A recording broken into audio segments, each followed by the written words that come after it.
All right, so we're back.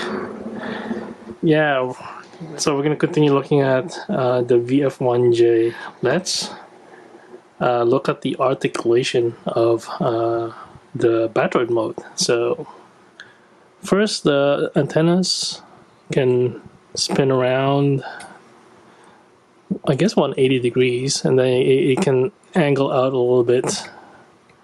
And the head can swivel. But there's some obstruction, but you can clear it, and then so it can go all the way around. You can also move up and look up and down,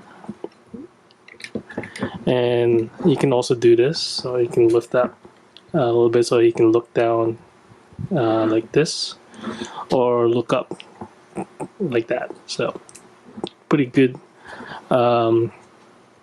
motion there, and the shoulders. I wish this was in a ratchet, but it's not. But it can go all the way around 360. You can also swing it out a little bit like this. I think that's due to transformation. But and if you move the elbow bit out, then you can rotate the bicep all the way around as well. And the elbow has two joints. The upper one is it feels like it has soft ratchets, and then when you reach 90 degrees, it'll use the other joint, so you can bend the elbows full 180. So which is really good. So the hands are really nice as well. Each digit is have, I guess you could say, three joints, one at the base and then two on the finger itself. I just wish the base isn't a ball joint, so you can splay out the fingers like this, but I can't do that. And the thumb is in a ball joint at the base, and then there's one joint, so you can do that. So you can really do a very effective fist and gun holding pose, which the waist it rotates a little bit, but that's because it's hindered by the connector, which you can unlatch, which we'll do in a bit. The legs are far more articulate than before, so it has a ball joint up here at the hips, and then below that you can angle this out, so you can do like a crazy A stance if you wanted to. And then there's also a joint here, which she uses for the girl walk mode, but you can also obviously use that in Battroid mode. And above the knee, you can rotate the leg like this, full 360, and the knee arm cover, or knee pad, I guess you could say, it will can angle out a little bit to clear it. The knee can extend, again used mostly for gear walk, but you can also use it, but you can bend it 90 degree, slightly more than 90 degree, and then if you do, you will extend. So when you fold it back, you can see that it's now longer on the other side, but you can just push it in like this. The feet can extend, so there's notches, so you can extend at different lengths, and then you can swing it side to side a little bit, but you can obviously do this to the front and to the back, so it's pretty good. Now as for the waist, like I said, if you look, you can detach the connector. So there's a connector behind here. To detach it, what you need is the included tool, which is basically like a hook. Yeah, this one right here. And what you need to do then is there's this bit here that you can pull out. There's a peg on this metal connector and there's a hole, so we just need to remove that. And then once you do that, you can remove the connector by lifting it up. Oh, there you go, it's out now. Once you do that, you can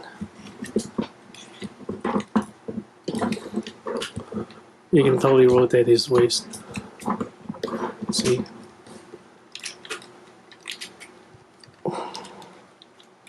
Yeah, so that's pretty good. What else? I think that's it for the articulation. Oh yeah, okay. No wonder it started to detach, and I guess now let's just, for stability, let's put it back. So put that in there, and then disconnect this guy again.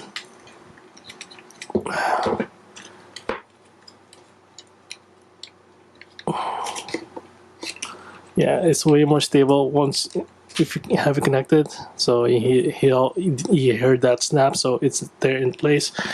Then we can close it properly. Now it's much more stable. Let's see. Let's grab his gun. Gun spacey. Now let's zoom into the gun itself. It has good details on both sides, and you can extend it just like the Yamato one, and then you can pull the handle or the grip with the trigger, and also you have the strap here. And this is far more convenient than the Yamato one because it's on a peg, so you can attach it easily like this to the gun. So yeah, and if you transform it, then you can easily remove it again. So yeah, and to attach this, just open up the hand. There is like a hole on the grip there. So you put that in his hand. So he's holding it pretty securely. You can put his finger inside the trigger. There you go. Good.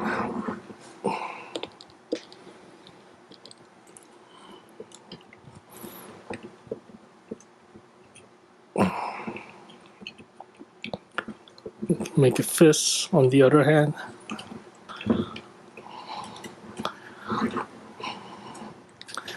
Yeah, so it looks pretty awesome. Obviously this needs to be closed. There you go. We can also replace the hands. So let's try out this funny looking TV hands. It's in a ball joint, so you can just pop it off easily and then push the other one in. Yeah, and there's also other hands too that we could use that's more robotic and not as rounded as these these ones.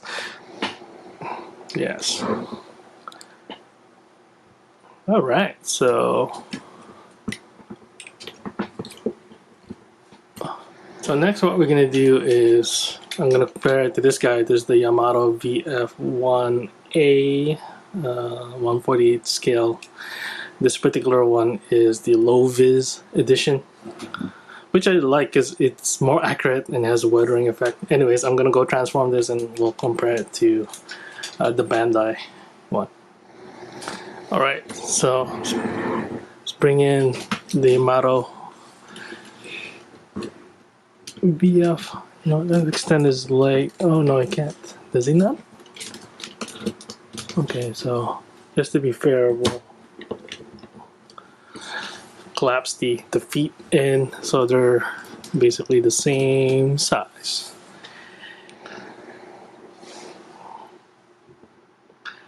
You know what's crazy? Practically 20 years separate these two figures. The Yamato VF-1 1/48 scale first came out in 2002. Right, this particular I guess model or edition, the low vis one, came out in 2003. But still, yeah, it's almost 20 years. But not a whole lot of difference.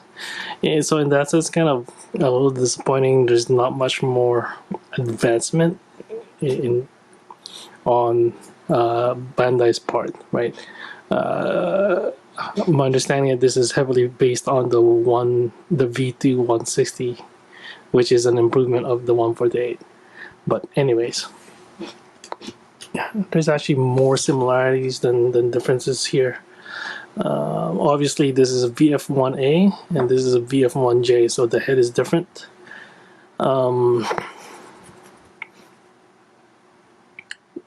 Let alone the whole color scheme is different, and the weathering on the Yamato for this particular edition. So one key difference as well is the arms. It's way beefier on the Bandai. So if you go closer, yeah, you can see it's beefier. There's more articulation, right? So this one is not double jointed, so you can only do one 90 degrees. The hands, you know what? Let's replace the hands. Yeah, and the hands is also really crappy on the Yamato one. It's it not only that it's smaller, it's way less articulated. So let's see. Yeah, it's kind of just like this kind of pose, which is weird, but they had to do that just so that it can fit in the forearm, which is smaller than the other one, so not as thick as the Bandai one. And what else? The legs is not as articulated. You can swivel it a little bit, but you know it's hindered by the connection. And you can't really detach it because then you know you will remove the legs basically. What else? Yeah, and this is way lighter than the Bandai one. There's very little die cast metal here. Like maybe like the swing arms inside and stuff, but nothing that you can feel outside. And what else? And yeah, this one doesn't have a lot of decals on it. So there's the manual for the VF-1A from Yamato, and there is this sticker sheet, pretty big one, that is, you know, you would need to apply if you want to have the same level of detail as the Bandai one. But at least they give it to you, and it looks pretty sparse without it. So that said, you know, I kind of like the low vis design, more realistic military type vehicle of this one. But anyways, that aside, it looks kind of plain in comparison. You look at the DX one, it has cavity fillers on the side here, so you don't see through the chest. The one in the Yamato, they have a, wait, is there? There is a built-in one, but I forgot to flip it up. But it barely does anything because it's only like this small, so you can still see all the, pretty much through the chest. The boosters here pretty recessed, so you can barely notice it. You know what? We need to unfold this. One thing that the Yamato has that the Bandai doesn't is this retracting antenna. Bandai one, you know, you can stick this antenna in there, and it's really skinny, probably more prone to breakage. That's why they give you two of them as for the spare. But this one is really small. It's barely an antenna.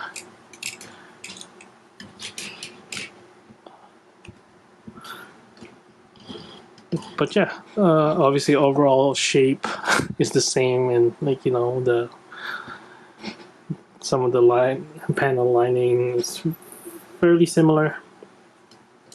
The other thing too is that the fins here and the leg doesn't fold on the Yamato, whereas obviously in the Bandai it can fold, and I guess it's for the armor, so you can fold that in and put the armor on him. But anyways, so one thing that the Yamato has that the Bandai doesn't have is in the feet and the foot. It has you know, booster details. Well, I guess you could say that's also like a booster detail, but it's not as, what do you call it, detailed as the other one. They're just a couple squares or rectangles. And yeah, so I guess the next step is to put him in Jarwalk mode.